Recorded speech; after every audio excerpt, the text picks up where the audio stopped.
muy típica, ya lo hemos mencionado, pero hoy la desarrollaremos en particular, que es la de los Incoterms, ¿sí? No nos olvidemos que esto es desde el plano de las relaciones internacionales, ¿ok? Muy bien.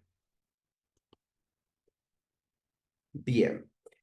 Es importante que nos acordemos, porque hablar de seguros nos sonará a todos. Puede que tengamos un seguro en la casa o que tengamos un seguro en el auto, que tengamos, no sé, distintos elementos en materia de seguros. Lo importante es recordar que estamos hablando de relaciones internacionales económicas, dentro de las cuales ya hemos estado trabajando en clases anteriores, en varias clases, distintas dimensiones, como el comercio internacional, los negocios internacionales, el transporte, la logística, las inversiones o los flujos de capitales, entre otros. Y lo importante de todo esto es entender cómo es el panorama mundial o el panorama internacional a la hora de ver cómo está basado el mismo, las características del mismo para poder enmarcar estas dimensiones. Recordemos que no solo vemos lo político, no solo vemos lo económico, no solo vemos lo jurídico, sino que está todo relacionado e interrelacionado. En este sentido, tenemos que recordar la clasificación o la categorización de la figura del panorama mundial, de las relaciones internacionales. Cuando hablamos de interdependencia entre los países, lo estamos viendo, distintos eventos, distintas decisiones de unos afectan a otros. Multipolaridad, no hay una hegemonía única, no hay solo dos polos o un solo polo, sino justamente varios bloques, múltiples bloques a nivel regional, a nivel subregional, a nivel continental, entre otros. Y asimismo también tenemos la figura de la interconexión, es decir, no solo tenemos un grado de interdependencia, lo que hace uno afecta al resto y viceversa, sino que además hay una conexión. La era de la información, de la comunicación ha llevado justamente a tener un alcance efectivamente global. De tal manera que, bueno, una comunicación, a la misma vez podemos estar en un país y estar recibiendo el mensaje en cualquier otro en segundos. Eso ha modificado muchos de los elementos y ha llevado a potenciar dos grandes elementos. Uno, la necesidad de la coordinación. Recordemos que bajo la premisa del derecho internacional público, todos los países son pares, son iguales, no tenemos un elemento que sea supra.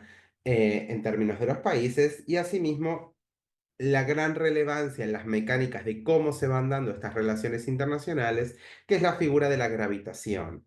Cuando hablo de la gravitación, es ese grado de influencia que unos países impactan sobre otros, de manera de generar mayor poder, mayor capacidad, mayor relevancia en distintas áreas, influyendo, generando un campo gravitatorio de unos países sobre otros, generando lo que serían los países satélites. Justamente, ¿dónde se basa todo esto? En los elementos geopolíticos, en la base geoestratégica. En este sentido, la consecuencia lógica de la figura de cómo se vienen dando las cuestiones de la política internacional, nos lleva claramente a entender o visibilizar un elemento clave en el comercio y en los negocios internacionales, que es el riesgo. ¿Sí? Es un elemento sumamente importante. ¿Por qué? Porque a mayor sea el riesgo, menor va a ser la cantidad de personas que quieran participar. Eso reduce el nivel de acceso y también el quantum, la cantidad o los participantes, los agentes en el mercado, los agentes en los mercados globales. Eso hace a la reducción del comercio, a mayor cantidad de riesgo, mayor posibilidad de perder lo invertido. Si yo, supongamos, compro mesas y hay una alta probabilidad de que, no sé, hay una plaga de termitas y que se coman las mesas de madera, bueno, es una cuestión de un riesgo. Si no hay medidas o políticas públicas para la gestión de dicha plaga, cuestiones zoonóticas y elementos bromatológicos, etcétera, claramente es riesgoso seguir por ese rubro, por ese sector económico. Lo mismo esto pasa y normalmente exponencialmente mucho mayor el nivel de riesgos cuando hablamos a nivel internacional. Estamos hablando de conflictos armados, la posibilidad y la potencialidad de conflictos armados, de cambios de régimen, del hundimiento de barcos por causas meteorológicas, cambios políticos, cambios legislativos. en las diferentes regiones, entre tantos otros, los cambios jurídicos, los cambios de frontera, los conflictos de diversa índole. Todos estos elementos justamente ejemplifican la figura del riesgo.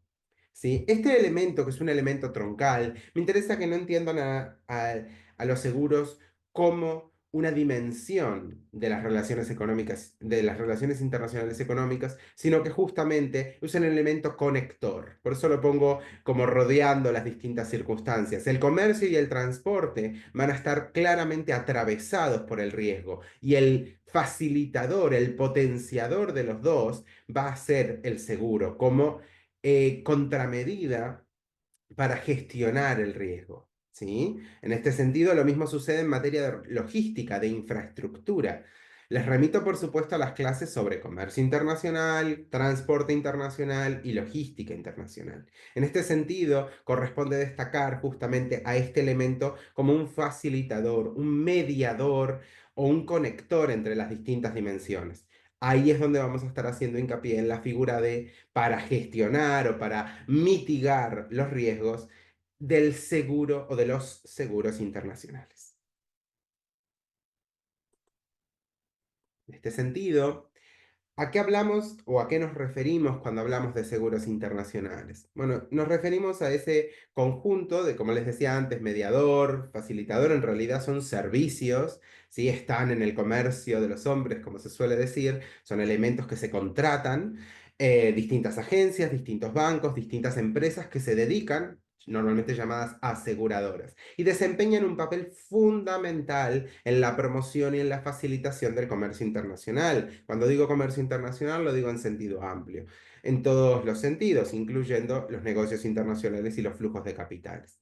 Asimismo, justamente van a orientarse hacia dónde, a mitigar los riesgos, a garantizar la estabilidad y facilitar el flujo de bienes, de servicios entre los países. Ese intercambio que muchas veces usábamos como definición del comercio internacional, justamente se va a ver ampliamente facilitado, ampliamente promovido desde los seguros, porque a menor potencialidad de perder lo invertido, a menor posibilidad de que los riesgos me afecten de una forma directa o de no tener ningún amparo, de que el riesgo sea total, los seguros vienen justamente a salvaguardar, a generar una segunda medida, un mecanismo de indemnización o de sufragio, de costo, una forma de costear los riesgos, ¿sí? Y las pérdidas, claramente. No solo suponen una protección para las empresas o los inversores, sino también influyen en las políticas económicas y en la cooperación entre los estados. Como siempre les comento, no solo es una cuestión económica, es una cuestión económica, pero también es política, también tiene impacto en lo jurídico, también tiene impacto en lo social.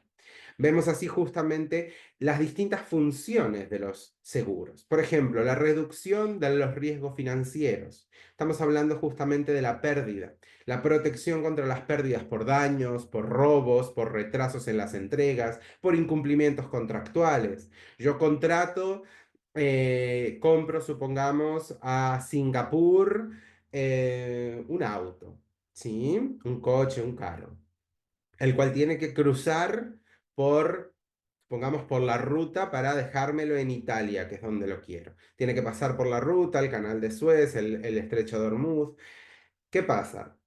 Suben cerca de las costas de Somalia, suben piratas, el barco es tomado, se pierde la carga. No me lo entregan.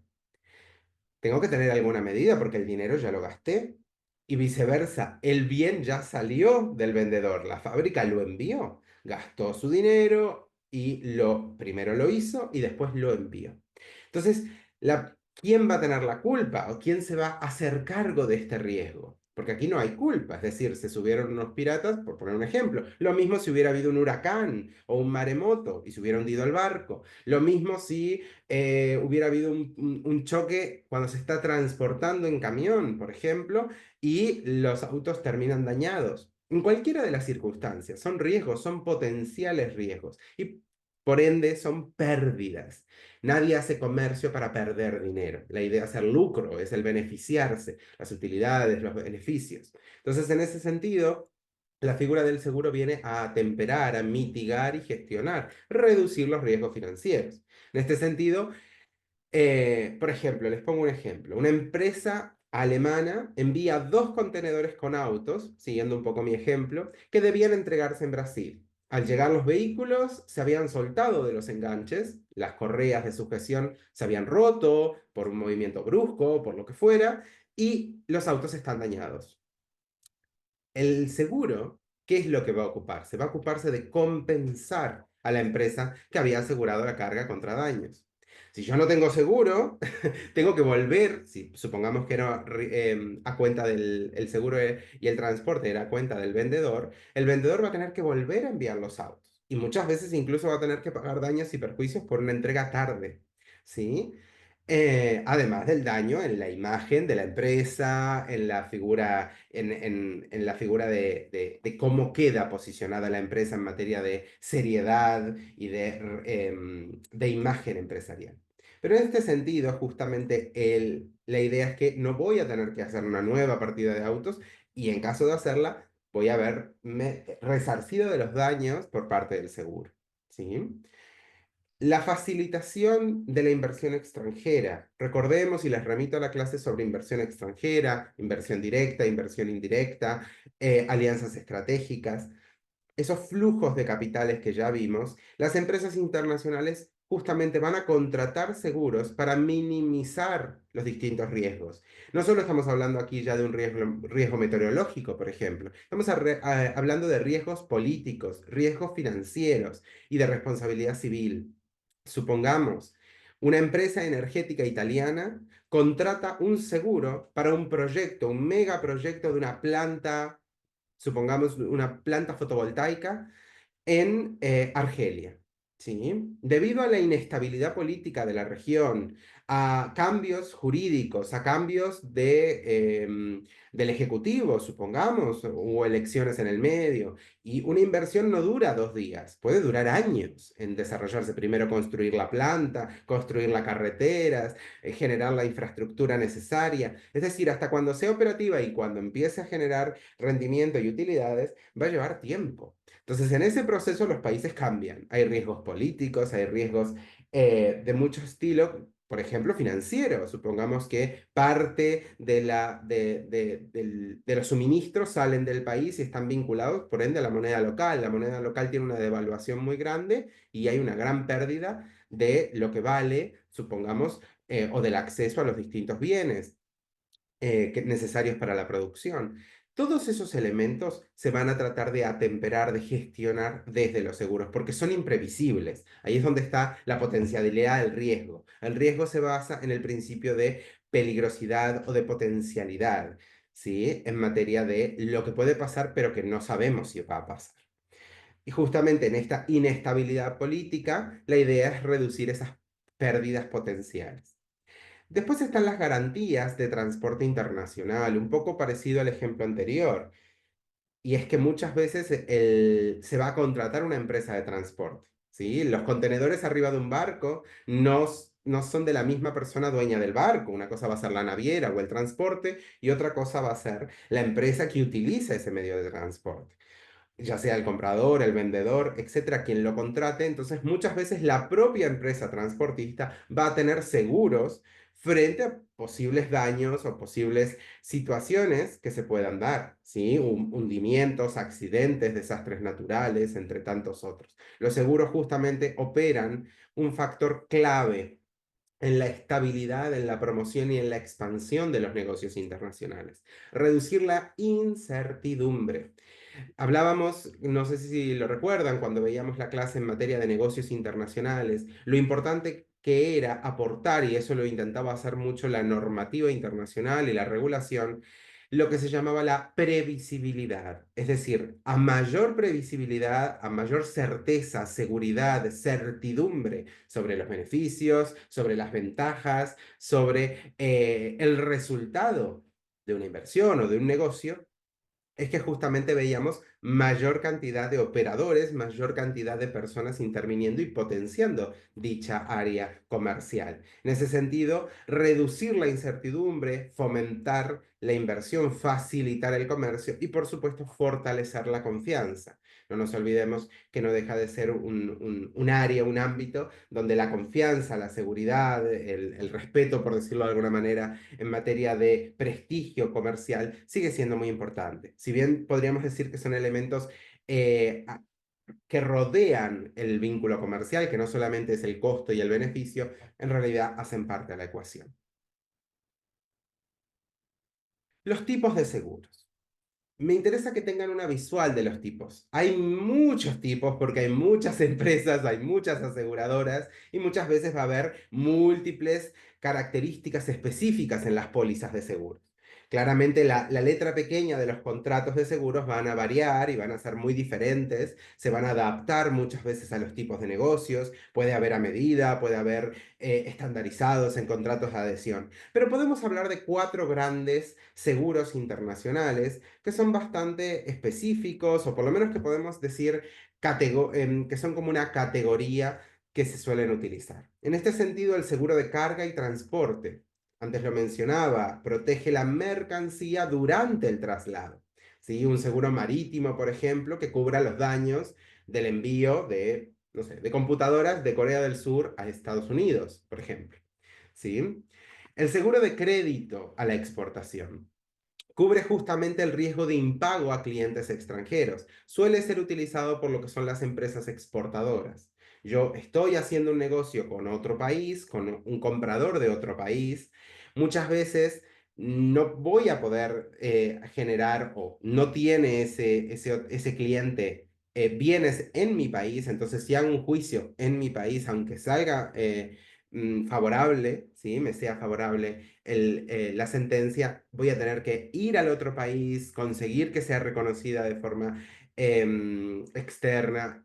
Son procesos largos, tediosos, especialmente caros. Entonces, todos esos procesos entre burocráticos y costosos suelen justamente ser desmotivadores de dedicarse a la exportación, por ejemplo. Entonces, en ese sentido, para que el vínculo entre los potenciales clientes, esos clientes extranjeros y em, el vendedor de otro país, justamente lo que se va a generar son mecanismos o seguros orientados a si hay un impago o si no hay una cobertura del precio y demás, que lo cubra distintos tipos de seguros. En este sentido, se han incluso optado por seguros marca país, por decirlo de alguna manera. Por ejemplo, la contratación del CESE, que está en varios países, pero destaca siendo uno de los más importantes del mundo y destacando especialmente en España, siendo el más importante a nivel comercial internacional en España, justamente donde una empresa española contrata el seguro del CESDE en materia de crédito a la exportación. ¿Para qué? Para respaldar una exportación realizada de España a Ecuador. Es un muy buen ejemplo donde vemos la posibilidad de que, bueno, si el comprador ecuatoriano, el comprador de Ecuador no pagara, se dificultaran los métodos de pago, no llegara a tiempo, la cuestión documental tardara o algún elemento frenara, no generara un impacto tan grande sobre el exportador. Justamente el seguro pasaría a cubrir el crédito y luego, bueno, se depurarían responsabilidades y se seguirían los caminos necesarios. En este sentido, también tenemos el seguro contra riesgos políticos. Antes ya lo adelantaba en materia de inversión. Justamente va a orientarse a las inversiones en países con inestabilidad. Lo hablaba de la empresa energética italiana y en el caso de una construcción de una planta fotovoltaica en Argelia. Justamente lo podemos ver una empresa de siderurgia, por ejemplo, que tiene una explotación minera o una planta de montaje de autopartes, por poner un ejemplo, o de distintos elementos en materia metalúrgica, que contrata un seguro en sus activos en otra región, una región que puede ser inestable, que puede ser fronteriza, que puede estar en tensión, que puede haber distintos regímenes, distintos grupos armados, políticos, tensiones de distinta índole, y que en realidad por la cuestión estratégica o por la cuestión de que ahí están las minas, por ejemplo, o ahí está el material, o ahí es donde están las condiciones idóneas para dicha línea productiva, es que justamente existen una enorme posibilidad de pérdidas, ya sea por riesgos y especialmente por riesgos políticos. En un cambio de régimen, por ejemplo, lo que se puede dar es una expropiación. El Estado pasa y declara la expropiación y se queda con la propiedad de la planta, de los medios de producción, de la maquinaria, etc. Entonces, ante esa posibilidad, de que es una decisión de imperio, es una decisión de Estado con poder etático, justamente se requiere de un seguro contra esa posibilidad, porque en realidad no hay mayores herramientas frente a eso, salvo algún juicio, algún recurso administrativo, que en caso de que no salga, realmente no hay una forma efectiva o órganos superiores que puedan gestionarlo. Entonces, en ese sentido, se va a tratar de apelar a los seguros para cubrir esta figura. Después tenemos el seguro de responsabilidad civil internacional. Cubrirá justamente esos daños transfronterizos de distinto tipo que justamente se van a ir dando. Cubrirá daños a terceros en operaciones globales. Un ejemplo muy común, muy habitual, que en realidad todos lo tienen que tener por normativa de aviación, es la figura de las aerolíneas. Por ejemplo, cuando un avión tiene un accidente aéreo, no solo estamos hablando de el incumplimiento contractual del contrato de transporte de cada una de las personas que viaja. Si el avión cae, así no hubiera ninguna persona viajando encima, supongamos, está vacío, cae, rompe, puede matar personas, puede generar grandes daños en infraestructura, en propiedades privadas, en propiedades públicas, en un país donde en realidad la aerolínea no está, sino que el avión sobrevuela, que no tiene por qué ser el país de la aerolínea o de la sede de la empresa. Entonces, en ese sentido, justamente en esos vuelos internacionales, esos posibles accidentes van a tener que ser cubiertos. Y como digo esto, lo digo con la mayoría de las empresas que operan a nivel internacional o que operan en varias jurisdicciones, en varios países, atravesando fronteras, justamente la necesidad de estos seguros que van a responder tanto a daños corporales como a daños patrimoniales, etcétera. Es decir, se orientarán justamente al resarcimiento de los daños. En este sentido, lo que me importa es que no solo se queden con la figura de los distintos tipos de seguros. Como pueden ver, la potencialidad y los riesgos son múltiples, son variados. Y la cuestión aquí se encuentra en que vemos distintos tipos de seguros, justamente tratando de gestionar y tratando de prever y de atemperar o mitigar los distintos y los posibles o potenciales riesgos. En ese sentido, la funcionalidad de los seguros internacionales no solo está en los negocios, sino que justamente va a impactar directamente en el desarrollo de las relaciones internacionales. ¿Qué quiero decir con esto? No solo es una cuestión económica. Ya sé que me repito, pero es algo que es importante tener en cuenta. Si bien en clase estamos centrándonos en lo económico, en estas relaciones internacionales económicas, es una cuestión que hacemos en clase, es una división, una categorización de clase. Cuando salimos al mundo, la realidad no solo se queda hasta aquí va lo económico o hasta aquí va lo político, está todo mucho más interrelacionado. Entonces, en ese sentido, hay distintos elementos a tener en cuenta. Por ejemplo, la estabilidad geoeconómica, así como el riesgo político, serán factores atemperados o contemplados a la hora de invertir en los mercados emergentes. ¿Hasta qué punto yo invierto en un país que fue llamado Estado fallido? Es muy poco probable que invierta. El nivel de riesgo es extremo.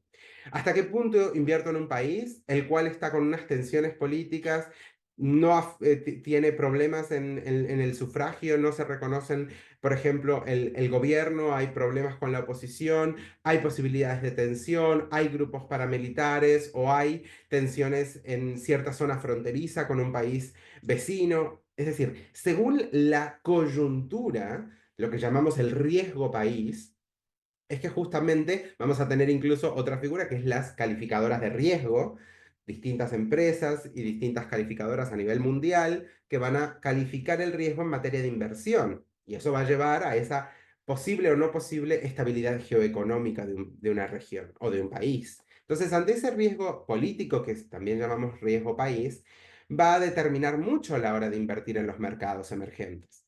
A menor inversión, menor posibilidad de que ese país se desarrolle, crezca económicamente, ¿sí?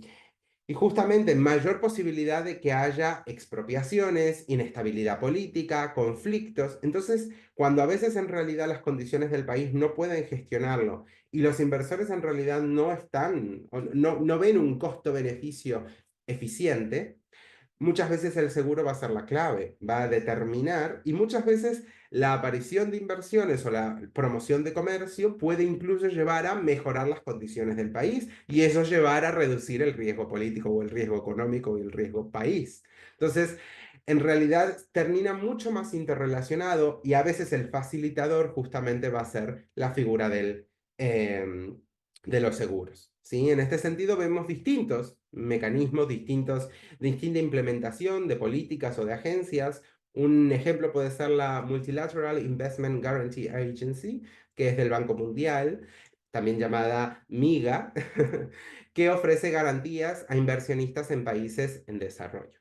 Más allá de la eficiencia, la eficacia, se nos excede un poco de clase y de tiempo de estas figuras, es importante tener en cuenta el rol que cumplen estos seguros y muchas veces el impacto en el desarrollo social y político que se termina dando en un país o en una región.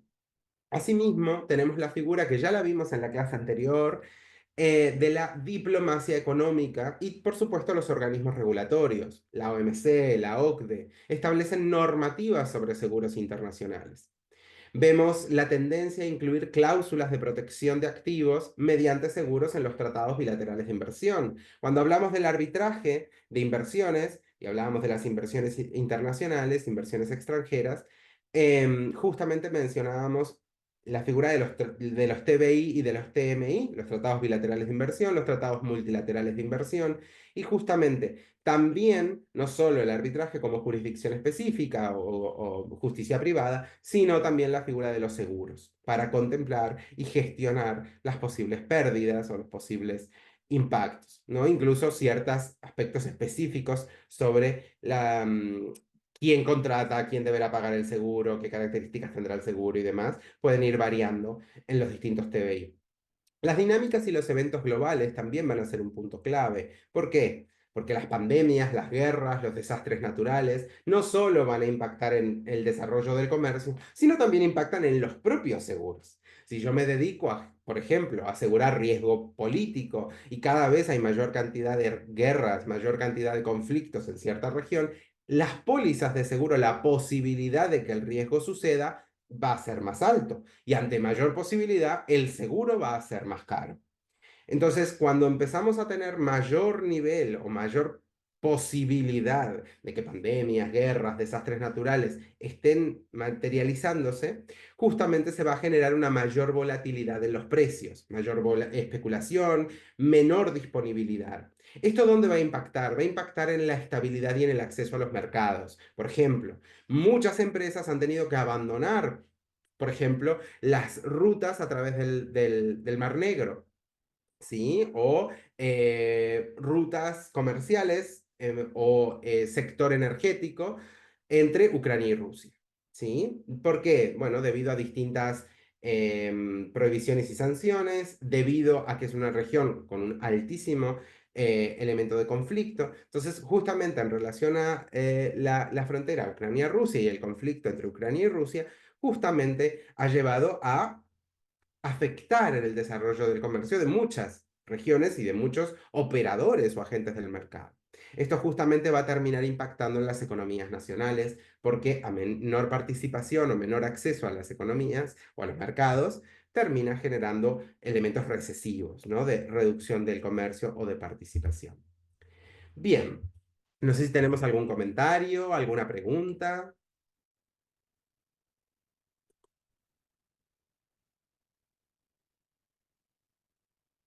No, Gonzalo, no hay comentarios al momento. Perfecto, gracias, Leonardo.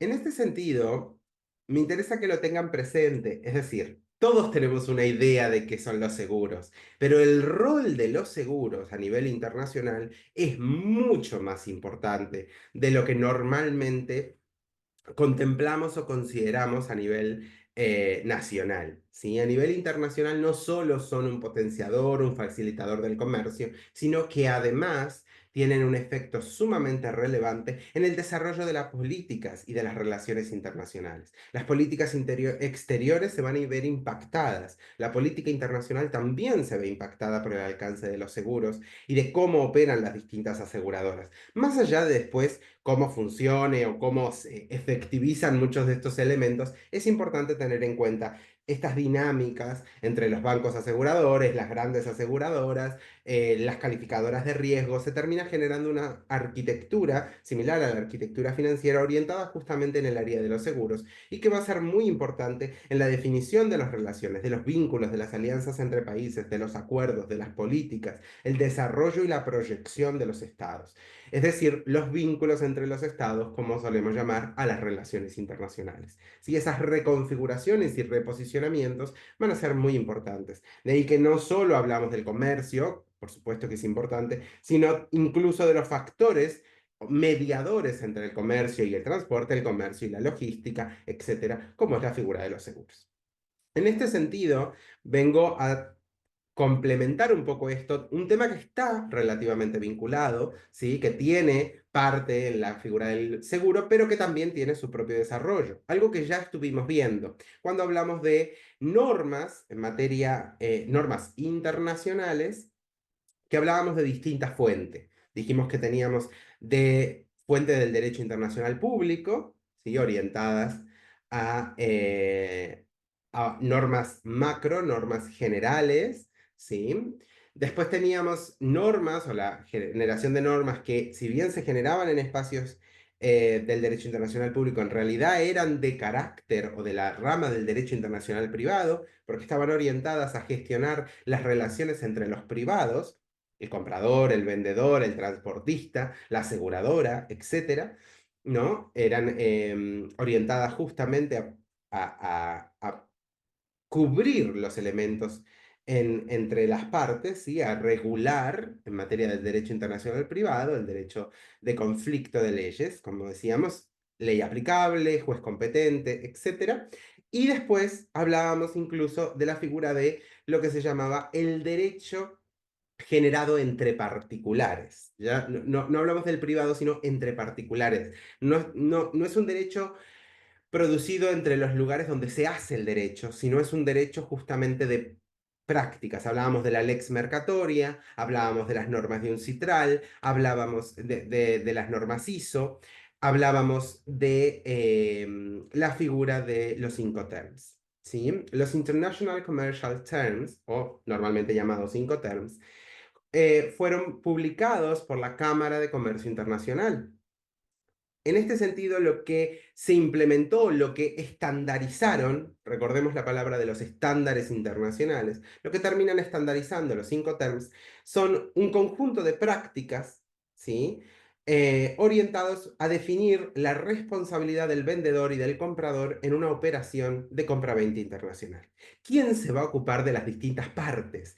Si eso lo pongo en un contrato, justamente va a definir aspectos claves sobre la responsabilidad de las partes, los costos, el transporte, el seguro, los riesgos, entre tantos otros elementos.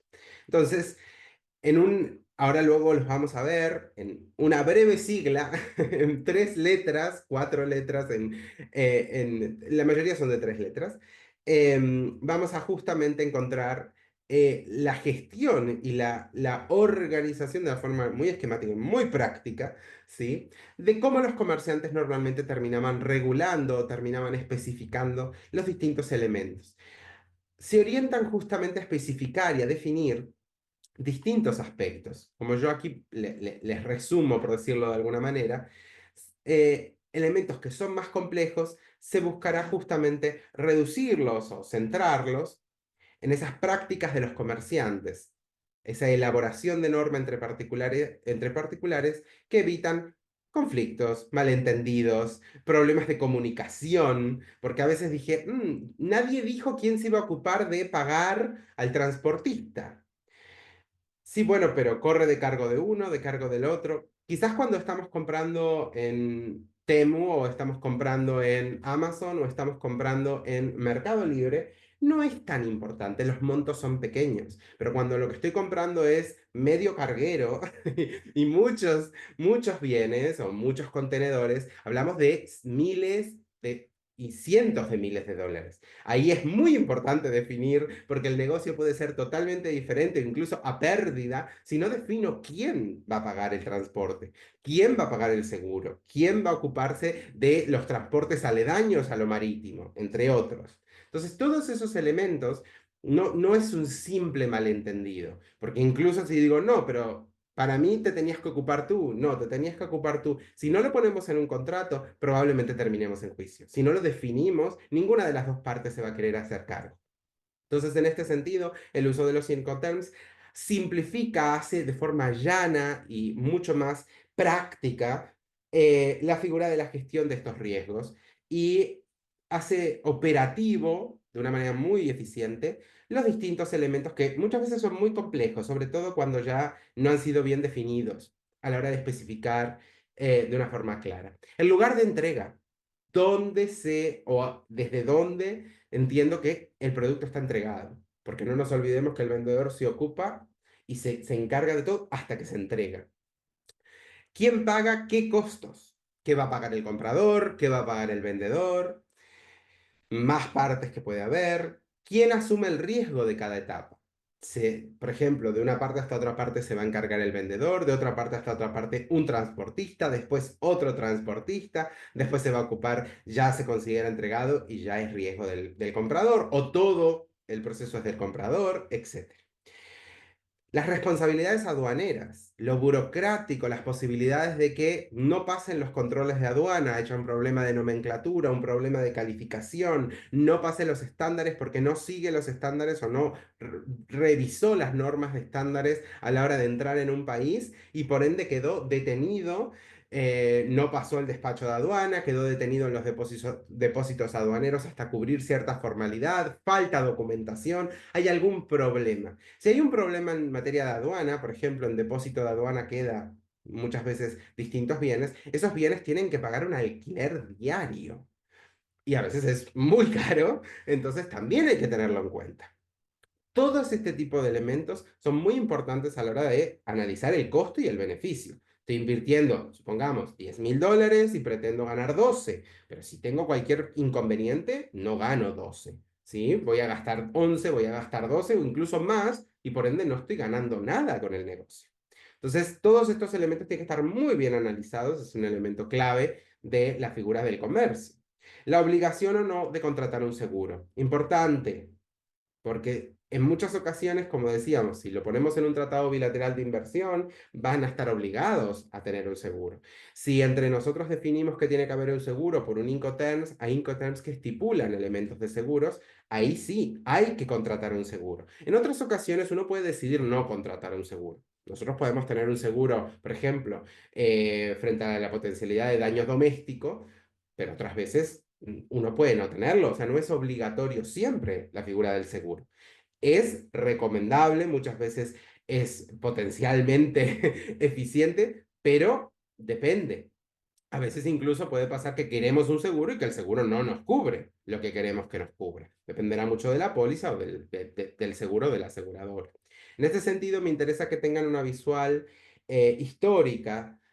Los Incoterms no son nuevos, tienen una expansión en las últimas décadas que han llevado a que, bueno, muchos los conozcamos y se usen, haya un elemento de práctico, pero en realidad la primera publicación es de 1936. Y luego lo que han venido dándose en base a la innovación, tanto en transporte, en logística, los cambios jurídicos y demás, se han venido dando distintas revisiones periódicas entre el 36 y los años 90.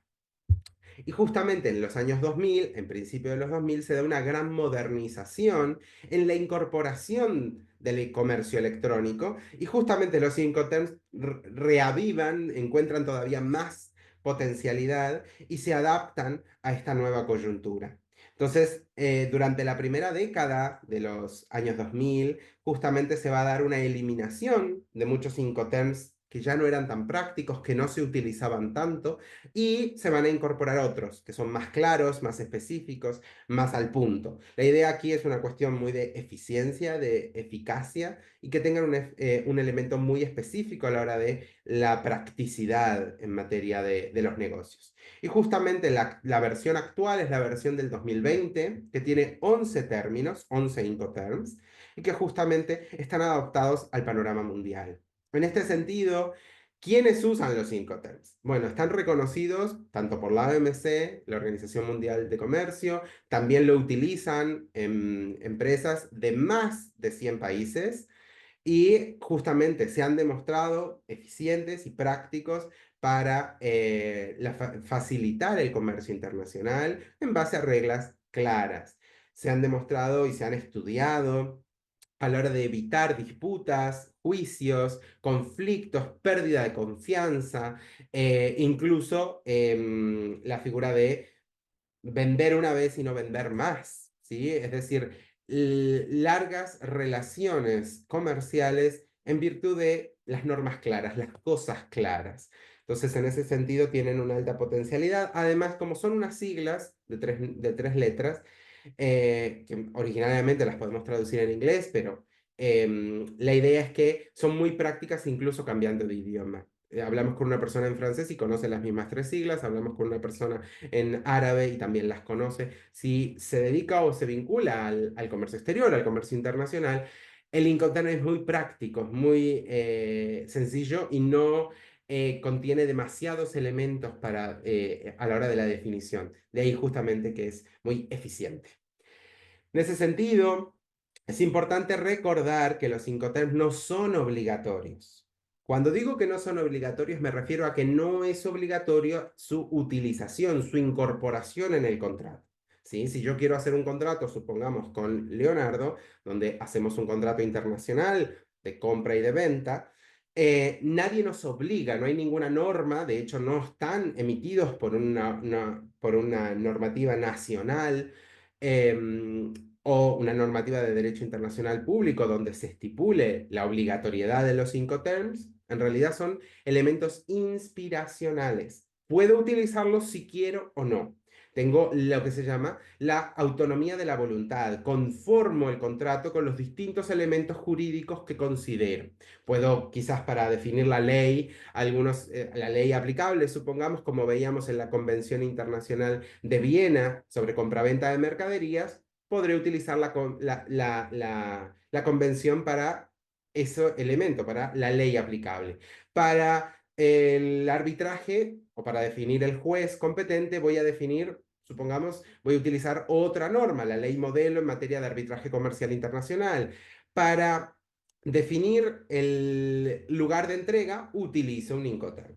¿Sí? Es decir, puedo utilizar como si fuera un puzzle, un collage, distintos elementos para conformar el contrato a nivel internacional. ¿Sí? A nivel nacional, muchas veces eso no puedo porque no son normas disponibles, en realidad son normas de orden público, pero a nivel internacional sí puedo hacerlo. Entonces ahí es donde entra la importancia del Incoterm. El Incoterm no es obligatorio ponerlo, utilizarlos, yo puedo hacer 1000 contratos internacionales y no usarlos nunca, pero si lo pongo, es obligatorio para las partes.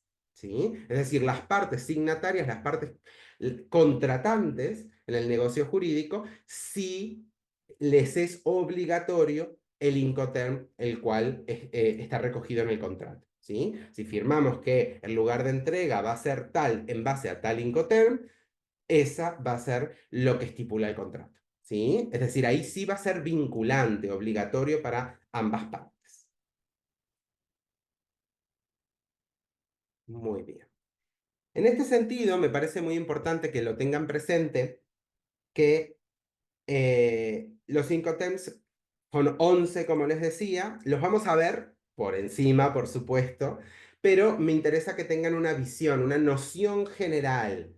No nos olvidemos, esto es un panorama, una visión inicial, es un tema muchísimo más grande. Si vamos a la parte práctica, ahora luego intentaremos hacer algún caso, justamente plantea muchos elementos, ¿sí?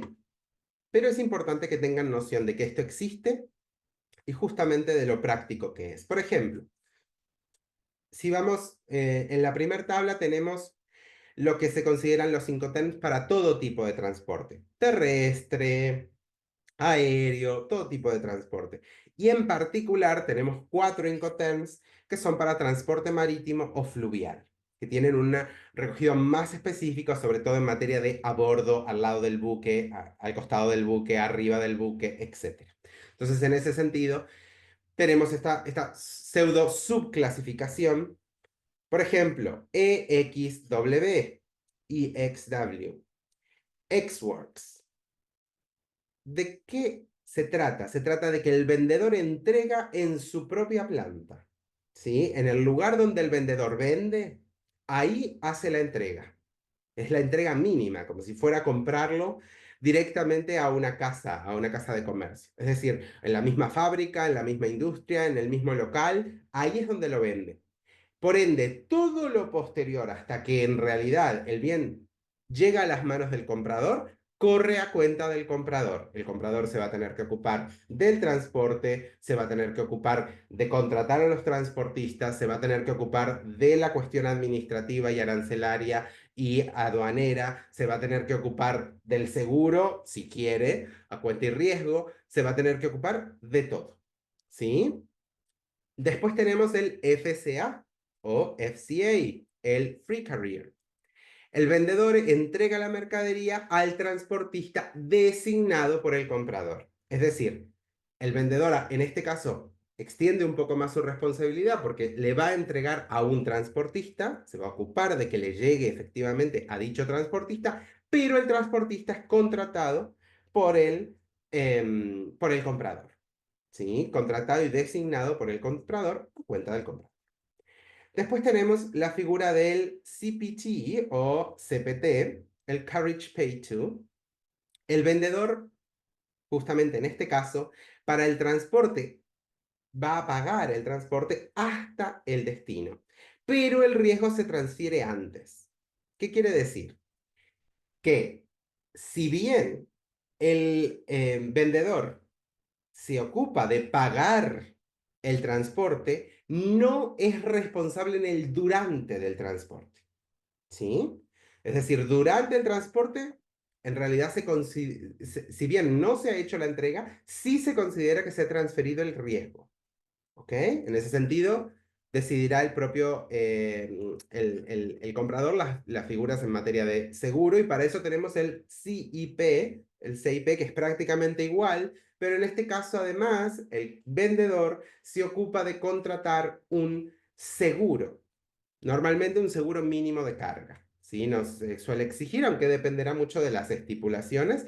Si bien estos son normas genéricas, o sea, básicas, a veces se hacen especificaciones concretas en materia de qué va dentro. El CIP, el Carriage and Insurance Paid To, y después tenemos el DAP, el Delivered at Place. ¿Sí? En este caso, el vendedor asume todos los costos, todos, ya no son, es como al revés que el EXW, ya no es todo a costa del comprador, sino todo a costa del vendedor donde justamente se hace responsable, pagará todo y demás para que llegue, salvo un elemento que ahora vamos a ver, hasta que le sea entregado en el lugar acordado con el comprador. Si el comprador dice, lo quiero en mi casa o lo quiero en mi empresa o lo quiero y así tenga que atravesar 3 países, bueno, todo eso va a ser a cuenta del vendedor. Muy importante a la hora de estipular el precio, a la hora de definir la oferta y arreglar el precio final, porque claramente hay que contemplar todos los costos, incluidos transporte, seguro, etc. Y después tenemos la figura de el DPU, son variaciones del DAP. DPU, que es Delivered Place Unloaded, ¿ok? En este caso, no solo asume el costo de todo el traslado, sino que además el vendedor se ocupa de la descarga de la mercadería. Porque a veces una cosa es transportarlo y otra cosa es descargarlo. Sobre todo si hablamos de maquinaria, de materias primas muy pesadas, toneladas, etcétera. No es algo sencillo, no es un paquete pequeño. Y por último, el más el que genera la mayor cobertura y el mayor costo, por decirlo de alguna manera, por parte del vendedor, es el DDP. Viene a ser similar al DAP, pero además se va a ocupar e incluye todos los elementos e incluso los impuestos. Se va a encargar de las cargas arancelarias, todo lo que es la administración administrativa aduanera, que pase, el pago de los impuestos, todo. Claramente lo va a reflejar en el precio final, pero en realidad se ocupa todo y si hubiera un problema en materia de impuestos, si hubiera una detención o fuera detenido, no pasara los controles aduaneros y hubiera que pagar un costo, una multa, lo que sea, va a ser a cargo del vendedor. ¿Sí? Después, cuando nos metemos en la figura del transporte marítimo o el fluvial, normalmente suelen ser los que más nos suenan. El Free Alongside Ship, en este caso el FAS, es utilizado. Los más utilizados son el FAS y el FOB, sin duda. Es el vendedor entrega al costado, ¿sí? Al lado del buque en el puerto. ¿Sí? Llega, entrega al lado, ni siquiera lo carga en el buque, lo deja al costado del buque. En el caso del FOB, uno de los más comunes y de los más utilizados actualmente, el vendedor entrega cuando la mercancía está en el barco. ¿Qué quiere decir? Se va a ocupar de transportarlo hasta el puerto, de subirlo al buque y una vez está en el buque, hace la entrega. Y por ende no se responsabiliza ni se ocupa de todo lo que falta hasta que llegue. A partir de ahí pasa a ser un elemento al que se ocupa el comprador. En el caso del CFR, el Cost and Freight, el vendedor paga el transporte hasta el destino, pero no el seguro. Recordemos que esto está muy vinculado con los seguros. Y después el CIF, el Cost Insurance Freight. En este caso, tenemos la figura de que se incluye el seguro. ¿Sí? Va a pagar, es igual que el CFR, es decir, va a pagar el transporte y también va a pagar el seguro. ¿Sí? Aquí justamente vemos cuando el seguro pasa a ser obligatorio en el contrato y quién tendrá que pagar el seguro y contratar el seguro, incluso algunas de las características en relación al seguro.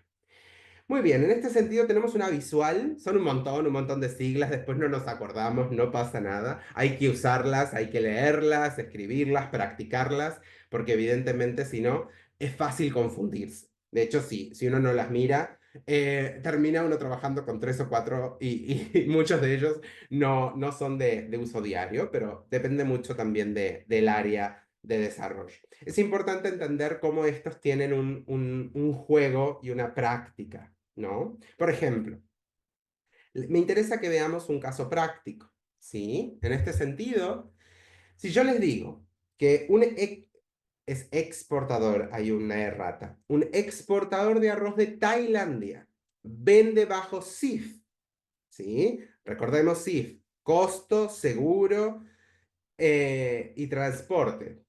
Es uno de los más completos. A un importador en Egipto. La pregunta es, ¿quién paga el flete y el seguro? ¿Quién paga el transporte y el seguro? ¿Alguien se anima? ¿Alguien quiere probar?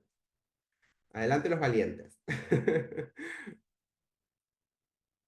¿Quién crees que les corresponde pagar? ¿Al vendedor? ¿Al comprador? Pueden levantar la mano, pueden participar en el chat.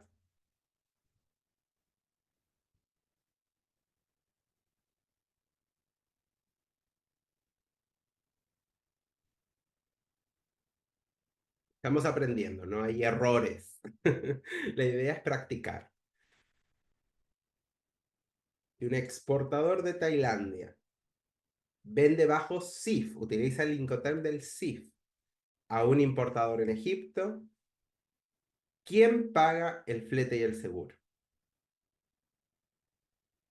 ¿Alguien se anima?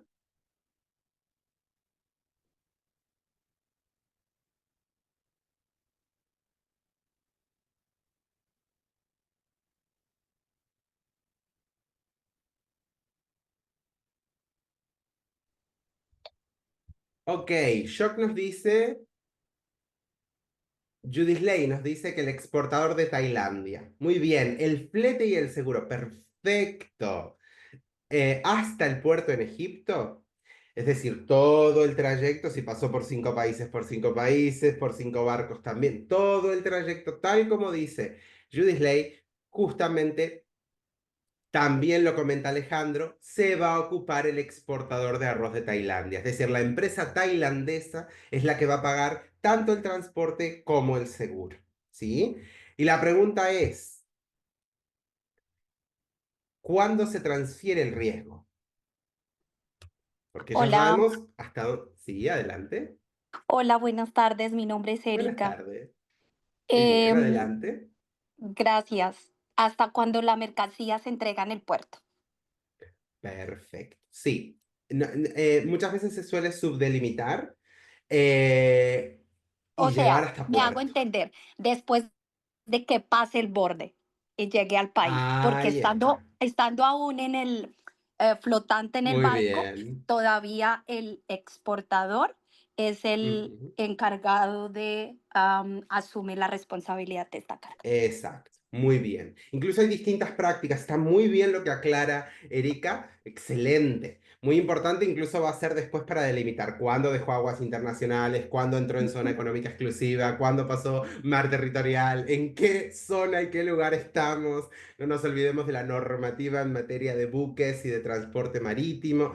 Todo esto es mucho más complejo, pero está perfecto justamente a la hora de determinar, por supuesto, se está ocupando el vendedor mientras toda esa mercancía está a bordo e incluso después cuando llega a la figura de acceder y va a bajarse, bueno, ahí llega a puerto, digamos, encontramos la figura del CIF. Por supuesto, esto va a tener distintas versiones, porque una cosa es hablar del CIF a secas, podríamos decir, sin ningún agregado, y otra cosa es que yo con Erika mañana hagamos un contrato y yo estipule, además del CIF, la característica es que la responsabilidad se va a transferir en tal momento, ¿sí? O en tal circunstancia. Los Incoterms pueden ser modificados. Eso es muy importante tenerlo en cuenta. De hecho, el día de mañana, si vemos un Incoterm solo, vemos un FOB, ok. Pero si hay elementos particulares en el contrato que las partes deciden, también enriquece y en realidad varía el alcance del Incoterm en varios aspectos. ¿Sí? Eso también hay que tener mucha atención, muy importante. Después tenemos un segundo caso. Empresa alemana vende maquinaria bajo DDP a una fábrica en Argentina. ¿Sí? Estamos transportando. Y tenemos tres preguntas en este caso. ¿Quién paga el flete y el seguro?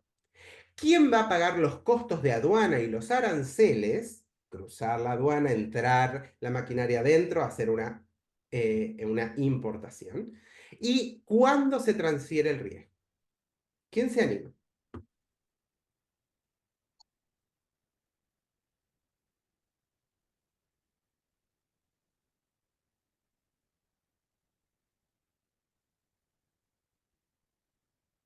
DDP, uno de los más completos.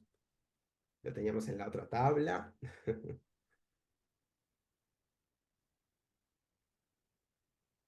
Adelante, Erika. Hola. Adelante. Bueno, todos me escuchan, ¿verdad? Sí. Sí, te escuchamos.